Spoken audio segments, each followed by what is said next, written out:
वालेकुम गाइस। तो आज का जो टॉपिक है वो पाकिस्तान के वजीर मावने खुसूसी और वज़ीर मुमलिकत के बारे में बताने जा रहा हूं। 77 रुकन पाकिस्तान में हो चुके हैं, नए अपॉइंट हो चुके हैं। कोई कहीं से निकला, कोई चौधरी आया तो कोई मलिक आया और तुम्हारी सरकारों ने मैं बैंड बजा देनी है। मतलब एक मुल्क जो दिवालिया पे जा रहा है उस पे 77 रुकन बन चुके हैं कौमी असम्बली के। और ना सिर्फ ये नाजरीन, इसके अलावा मैं आपको बताऊं कि इन्हें वो अलाउंसेस मिलते हैं इस खजाने के बगैर। मतलब आप पागल हो जाएंगे। ये एहसान इकबाल हमारे हैं, ये एहसान इकबाल हमें कहते हैं कि चाय नहीं पियो। और ये हमें जो टोपी ड्रामा तुमने आईएमएफ के नाम पे दिया हुआ है कि आईएमएफ ने सिर्फ ये बोला हुआ है कि पाकिस्तान में पेट्रोल महंगा करो और ये करो वो करो। तुम लोग की ज्यादा जो अय्याशियां हैं वो कौन रोकेगा यार। मतलब नाजरीन हद हो गई है। 77 रुकनी जो कमेटी है इनमें 90% लोगों को यही नहीं पता उनका काम क्या है, उनका ऑफिस क्या है। तो अगर वीडियो में नए हैं तो चैनल को सब्सक्राइब कर दें, इस वीडियो को लाइक कर दो, वीडियो एंड तक देखिएगा। बहुत जबरदस्त इंकशाफ करूंगा, एक एक बंदे का नाम बताऊंगा जो ये चौधरी और ये मलक साहब और ये सरदार साहब जो हम पे हुकूमत कर रहे हैं, वो सारी चीजें इस वीडियो में मिलेंगे। मिलते हैं शॉर्ट ब्रेक के बाद, पूरी वीडियो जरूर देखिएगा। Assalamualaikum guys, this is Abdul Basit and you are watching Common Sense. If you are new on my YouTube channel, so don't forget to subscribe and click the bell icon. तो guys 77 रुकनी जो हमारी committee बन चुकी है, इसमें से कई ऐसे हैं जो मामले खुसूसी हैं और उन्हें यही नहीं पता उन्हें करना क्या है। एक ऐसे मुल्क जिसका दिवालिया हो चुका है, ना यहाँ पेट्रोल है, 17 दिन 18 दिन 5 दिन 10 दिन का पेट्रोल यहाँ रह चुका है। हमारे खजाने में 1 रुपया नहीं है। उसके लिए हमने वजीर खजाना को जो बुलाया, लंदन से बुलाया, करप्ट तरीन वजीर खजाना हमारा आ चुका है और फिर भी उसको हम सारे अलाउंसेस और पैसे दे रहे हैं, ये बताने के लिए खजाने में कुछ भी नहीं है। पाकिस्तान से अमीर तरीन मुल्क कोई नहीं होगा कि जिस खजाने में पैसे नहीं है। उस खजाने को हमने बताने के लिए भी एक वजीर लंदन से बुलाया है और वो सिर्फ लंदन में प्राइवेट जेट से नहीं आया है, वो जिस खुसूसी प्लेन से आया है वो भी आप देख सकते हैं। मतलब इस मुल्क के अवाम के साथ जो ड्रामा हो रहा है, श्रीलंका बहुत दूर रहेगी हमसे, श्रीलंका बहुत दूर रह गया। आप और मैं रोडों पे भीख मांगने वाले हैं। जो आईएमएफ का नया प्रोग्राम आया है, बाखुदा अगर उसका इंप्लीमेंट पाकिस्तान में हो जाता है तो आप यकीन माने जो अनाज आप खाते हो ना, वो आपको म्यूजियम में रखा हुआ दिखेगा। आप अपने बच्चों को और अपने पोते पोतियों को ये बता रहे होंगे कि कभी हम ये चावल खाया करते थे, कभी ईद पर ये चावल बना करते थे, कभी दिवाली या ईद या जो भी है फेस्टिवल, उसमें हम ये बिरयानी में यूज किया करते थे, ये गोश्त हम कभी खाया करते थे। और सिंपल बात बताऊं मैं आपको, ये जो हुक्मरान है इनका कोई जाती बिजनेस नहीं था और आज ये खरबो नरबोपति हुए हैं। मतलब इनके पास इतना पैसा है कि 700 पुश्ते, एक आपने मुहावरा सुना होगा 7 पुश्ते, इनकी 700 पुश्ते बैठ के खा सकती हैं। और ये कहते हैं कि हम अपने कपड़े बेच देंगे, हमारे लिए मतलब एंड हो गया है। हम ये बोलते हैं कि ये हमारे लिए कपड़े बेच देंगे और तुम्हारी सरदारों तुम्हारे चौधरियों की मैं एंड कर दिया इन लोगों ने। सबसे पहले मैं आपको बताऊंगा इस मुश्किल घड़ी में भी पाकिस्तान में मावने खुसूसी की हायरिंग बंद नहीं हो रही। सबसे पहले नाम है, आप गूगल पर जाकर पाकिस्तान की ये हिस्ट्री चेक कर सकते हैं कि वफाकी काबीना के रुकन हाफिज अब्दुल करीम और तुआडी हाफिजों की मतलब तुम्हें एक ऐसा दिया है पॉइंट के मतलब आप बन जाओ, इस पैसों से तुम्हें सैलरी मिलेगी। इस मुल्क में ना तो पेट्रोल है, इस मुल्क को आईएमएफ मुंह नहीं लगा रहा और तुम्हें मावने खुसूसी बना दिया हो। हाफिजों हो हाजियों, तुम खुद ही मना कर दो, तुम खुद ही मना कर दो यार, नहीं आ सकते। मुल्क का हाल बेड़ा गर्क हो चुका है, हम कहां से अलाउंसेस लेंगे। और वफाकी काबीना और मामले खुसूसी की सैलरी बताऊं मैं आपको, सिर्फ कैश पेमेंट 2 लाख रुपए इनको पर मंथ मिलती है।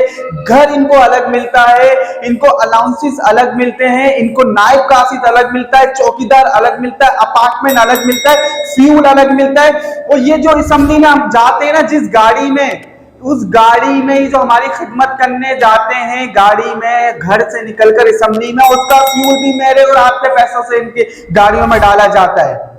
और ये 77 रुकनी जो मुल्क की कमेटी बनी हुई है, वफाकी कमेटी जो बनी हुई है, हमारे मुल्क को ऐसी कोई नहीं दे रहा। हमारे मुल्क को कोई भी इन्वेंट्री नहीं दे रहा, हमारे मुल्क से कोई भी मीटिंग नहीं कर रहा, हमारे मुल्क के वजीरों को कॉल पे ही मना कर दिया जा रहा है। और 77 रुकनी कमेटियों, चौधरियों, मलिकों, और तुम्हारे पास तो सब कुछ अल्लाह ने दिया हुआ है, गाड़ियां दी हुई है, घर दिया हुआ है, कौन सी हवीस लेकर बैठे हो? मुल्क को तबाह बर्बाद करके रख दिया है तुम लोगों ने। और मजीद तुम यकीन मानो, तुमने जो IMF का ये प्रोग्राम लिया है ना, अवाम अगर आपके सामने ये प्रोग्राम अभी आ जाए ना, आप हो सकता है सदमे से ही मर जाओ। वो पेट्रोल तुम लोग लाइन लगा के लाओगे, और जो बुजुर्ग और जो माँ बहनें कटकती सर्दी के अंदर आटा लेने निकली हुई है बाहर, उसमें कोई भीड़ में अगर नीचे आ जाता है वो मर जाता है। किस चीज के लिए? गंदुम के आटे के लिए। दुनिया चांद पे पहुंच गई है, दुनिया हवाओं में उड़ने वाली गाड़ियां बनाने की तैयारी में, और तुम लोग आटा लाइनें लगा लगा कर दे रहे हो। और उसके बाद भी नहीं रुकी, राना मुर्शिद इकबाल साहब, और रानाओं, और मलिकों, और चौधरियों, और मियाओं, उन्होंने हमारी रेड लगा दी है यार। तुम लोगों के पास अभी भी कोई जवाब नहीं है। वो तुम्हारी पुश्ते नस्लें सब भीख मांगने के लिए तैयार हो जाएंगी। कौन सा IMF? तुम्हें यही नहीं पता IMF है क्या? जो जिसके कहकर ये पेट्रोल महंगा कर रहे हैं, जिसको कहकर ये दाल महंगा करेंगे, आटा महंगा करेंगे, सारी चीजें महंगी करेंगी, उस IMF ने आज तक ये नहीं बोला अपनी अय्याशियां बंद कर दो? क्यों नहीं बोला? अगर IMF इतना अच्छा है तो क्यों नहीं बोला? मैं आपको बताता हूं IMF ने बोला है। IMF के साथ जब इनकी 2013 वाली हुकूमत थी ना, तो जब ये भीख मांगने गए थे, इनकी एक मीटिंग हुई थी अबू धाबी में, तो IMF की पूरी कमेटी ने बोला था कि सर जी आप हमसे कर्जा लेने आए हो और हम आपको पैसे देने आए, लेकिन जो सूट आपने पहना है ना, एक एक सूट 50-50 हजार रुपए का है, और हम ये $2-2.5 की चीजें पहन के घूम रहे हैं। ये क्यों नहीं बताया तुमने आकर के? IMF ने हमारे कपड़ों तक पे ऑब्जेक्शन उठाया, IMF ने हमारी घड़ियों तक पे ऑब्जेक्शन उठाया, IMF ने हमारे शूज तक पे ऑब्जेक्शन उठाया, तो हम कायदाबाद से 250 वाला शूज पहनेंगे। ये क्यों नहीं बताया तुमने आवाम को?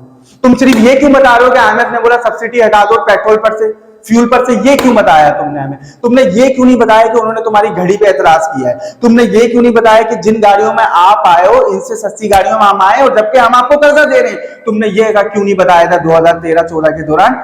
क्या IMF ने ये चीजें मना की? और जब IMF बोलता है कि गरीबों की चीजें बढ़ा दो, तो तुम फौरन हमें प्रेस कॉन्फ्रेंस करते हो, बताते हो, बढ़ा देते हो।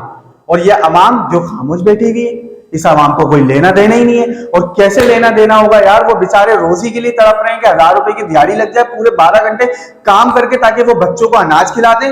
और तुम अभी भी हमें चूरन मंजन दे रहे हो कि मैं कपड़े बेच दूंगा, और मैं ये बेच दूंगा, वो बेच दूंगा। अबे वो क्या तुम्हारा बिजनेस है? मुझे तो बता दो यार। बिल गेट्स का बिजनेस है, एलोन मस्क का बिजनेस है, जितने भी दुनिया के अमीर तरीन इंसान है उनके बिजनेस है, उनका पूरा रेशियो बना हुआ है कि एक ने माइक्रोसॉफ्ट ने बनाया, एक ने नासा पे वो बनाया है सारी चीजें। तुम्हारा क्या है? जेफ बेजोस ने ये किया है, तो फला ने ये किया है, सबका बिजनेस है जो अमीर है। तुम्हारा क्या बिजनेस है? स्टील का बिजनेस है, सोने का स्टील बनाकर बेच रहे हो। क्यों पागल बना रहे हो हमें?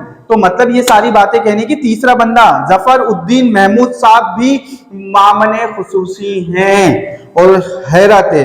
मोहम्मद उवैस सिद्दीकी, रुमीना खुर्शीद आलम, शेख फयासुद्दीन, मोहम्मद जुनैद चौधरी, मोहम्मद सादिक, रुबीना इरफान, मलिक इकबाल चौधरी, और सरदारियां और सरदार शाहजहां यूसुफ, मलिक साहब, और मलिक साहब 77 रुकनी का हिस्सा बने हुए हैं। मतलब इनकी मैं आपको चीज बताऊं कि मामने खुसूसी की 2 लाख रुपए सैलरी है पर मंथ। गाड़ी, अपार्टमेंट, नौकर, फ्यूल, अलाउंसेस, बिजली का बिल, तो टिकट से, यानी कि ये अगर कहीं लाहौर जाने, इस्लामाबाद जाने या दुबई जा रहे हैं, इन लोगों को सबके टिकट्स इनको फ्री मिलते हैं। ये चीजें इन सबको मिली हुई हैं। और मुझे तो हैरत है कि इन हाफिजों को, इन हाजियों को, खुदा की कसम कोई नॉर्मल बंदा हो वो खुद मना कर दे कि इस मुल्क में रखा हुआ क्या है, ये जो मेरी सैलरी है ना, ये खजाने में डाल दो, फ्यूल सब्सिडी दे दो, ये दे दो, वो दे दो, मुल्क की बैंड बच चुकी है, मैं सैलरी नहीं ले रहा, लेकिन ये फिर भी सैलरियां ले रहे हैं। तो आप मुझे बताओ कि आप क्या सोच रहे हो कि ये क्या करना चाह रहे हैं हमारे साथ? फैसला आप पर छोड़ता हूं। डिटेल मैंने बता दी कि डूबते हुए मुल्क में भी 11 बंदे मामने खुसूसी, और एडिटर साहब इन सब की तस्वीरें भी लगनी चाहिए। मैं जब जब इनका नाम ले रहा हूं ताकि इनकी तस्वीरें लगे, क्योंकि इलेक्शन मांगने में ये आएंगे और हमें कहेंगे कि इनके दिल में बहुत दर्द है हमारा, ये तड़प रहे हैं, हमारी परेशानियों से तड़प रहे हैं। तो ये लाइट जा चुकी है मेरे मुल्क की, मजे की बात बताऊं, वीडियो बनाते टाइम लाइट जा चुकी है। इस मुल्क में 77 रुकनी कमेटी बनी हुई है, लाइव है, बिल्कुल लाइव है, मतलब ये मैं कोई एडिट नहीं कर रहा, लाइट गई है। वीडियो अच्छी लगी तो वीडियो को लाइक कर दिएगा, चैनल को सब्सक्राइब कर दिएगा। इंशाल्लाह will meet another exciting video. Till then Allah हाफिज, पाकिस्तान जिंदाबाद।